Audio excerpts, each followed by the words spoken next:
നമസ്കാരം. മോദിയോട് കളിച്ചിട്ട് യാതൊരു കാര്യവുമില്ല എന്ന് ട്രംപിന് വ്യക്തമായി ബോധ്യമായിട്ടുണ്ട്. മോദിയെ ശത്രുപക്ഷത്ത് നിർത്തുന്നത് വടി കൊടുത്ത് അടി വാങ്ങുന്നത് പോലെയാണെന്ന് എന്തൊക്കെ പ്രഹസനങ്ങൾ നടത്തിയിട്ടും അണുവിട കുലുങ്ങാതെയുള്ള മോദിയുടെ മുന്നോട്ട് പോക്കും മോദിയെ പിണക്കുന്നത് ട്രംപിന് ഉചിതമാകില്ല എന്നുള്ള അമേരിക്കയിൽ നിന്നുൾപ്പെടെ പല ഭാഗത്തു നിന്നുമുള്ള നൂറുകണക്കിന് മുന്നറിയിപ്പുകളും കൂടിയായപ്പോൾ ഏതാണ്ട് ട്രംപിന് ബോധ്യമായി. മാത്രമല്ല, മോദിയെ തള്ളിക്കളയാൻ ട്രംപ് എത്ര കണ്ട് ശ്രമിക്കുന്നോ അത്രയും കൂടുതൽ മോദിയെ പുടിൻ കൂടെ ചേർത്ത് നിർത്തുന്നത് ആഴത്തിലാകുകയാണ്. പുടിൻ മോദിക്ക് വാഗ്ദാനം ചെയ്ത ആയുധങ്ങളും ക്രൂഡ് ഓയിലും ഉൾപ്പെടെ എന്ത് സൈനിക സഹായവും ചെയ്യാനും കൂടുതൽ ആയുധ രഹസ്യങ്ങളും പങ്കുവയ്ക്കാനും തയ്യാറായി നിൽക്കുമ്പോൾ ട്രംപ് ഇന്ത്യയെ വികസനത്തിന്റെ കാര്യത്തിൽ പിന്നിലേക്ക് മാറ്റി നിർത്താൻ ഉദ്ദേശിച്ചു ചെയ്തതൊക്കെ ചക്കിന് വച്ചത് കൊക്കിന് കൊണ്ടു എന്നതുപോലെ ബൂമറാം കണക്കിന് ട്രംപിന്റെ തലയ്ക്ക് മുകളിൽ തൂങ്ങുന്ന തരത്തിലേക്കാണ് കാര്യങ്ങൾ മുന്നോട്ട് പോകുന്നത്.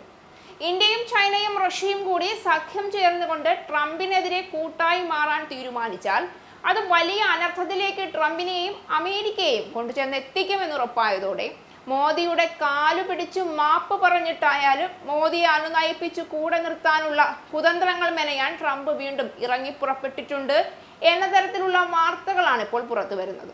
ഇന്ത്യയോടുള്ള സമീപനത്തിൽ വീണ്ടും നിലപാട് മാറ്റി അമേരിക്കൻ പ്രസിഡന്റ് ഡൊണാൾഡ് ട്രംപ് രംഗത്ത് വന്നിരിക്കുകയാണ്.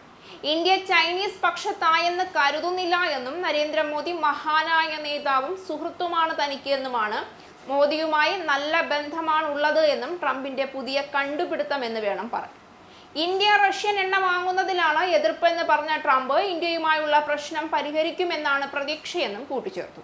ഇരു രാജ്യങ്ങളും തമ്മിൽ വിശേഷപ്പെട്ട ബന്ധം നിലനിൽക്കുന്നുണ്ടെന്നും ആശങ്കപ്പെടേണ്ടതില്ല എന്നും പറഞ്ഞതിനൊപ്പം ഇരു രാജ്യങ്ങൾക്കും ഇടയ്ക്ക് ചില നിമിഷങ്ങൾ മാത്രമാണ് വേറിട്ട് നിൽക്കുന്നതെന്നും ട്രംപ് പറഞ്ഞു. ഇന്ത്യ-US ബന്ധം കഴിഞ്ഞ 2 പതിറ്റാണ്ടുകൾക്കിടയിലെ ഏറ്റവും മോശം ഘട്ടത്തിലൂടെ കടന്നു പോകുന്നതിനിടെ ബന്ധം പുനഃസ്ഥാപിക്കാൻ തയ്യാറാണോ എന്ന ചോദ്യത്തിന് മറുപടി നൽകുകയായിരുന്നു അദ്ദേഹം.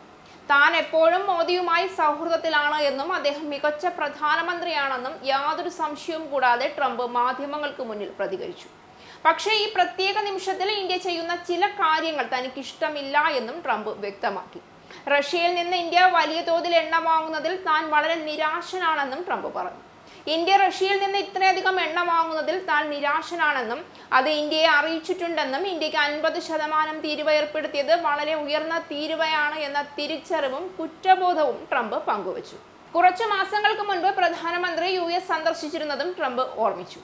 കഴിഞ്ഞ ദിവസം ഇന്ത്യയെയും റഷ്യയെയും കടുത്ത ഭാഷയിൽ പരിഹസിച്ച് ട്രംപ് തന്നെ രംഗത്തെത്തിയിരുന്നു. ഇന്ത്യയും റഷ്യയും കൂടുതൽ ഇരുണ്ട ചൈനയിലേക്ക് പോയെന്ന് അദ്ദേഹം തന്റെ സ്വന്തം സോഷ്യൽ മീഡിയ പ്ലാറ്റ്ഫോമായ ട്രൂത്ത് സോഷ്യലിൽ കുറിച്ചു. ചൈനയിലെ ടിയാൻജിനിൽ നടന്ന ഷാങ്ഹായ് കോർപ്പറേഷൻ ഓർഗനൈസേഷൻ ഉച്ചകോടിയിൽ നരേന്ദ്രമോദി, പുടിൻ, ഷീ ജിൻപിങ് എന്നിവരുടെ ഫോട്ടോ പങ്കുവച്ചുകൊണ്ടായിരുന്നു ട്രംപിന്റെ പരിഹാസം. അതേ ട്രംപിന് ഇപ്പോൾ മാനസാന്തരം വന്നിരിക്കുന്നത് അത് ഇന്ത്യയോടുള്ള പ്രേമം കൂടിയതല്ല എന്നും മോദിയോടുള്ള ഭയം ഒന്നുകൊണ്ട് മാത്രമാണ് എന്നും വ്യക്തമാണ്.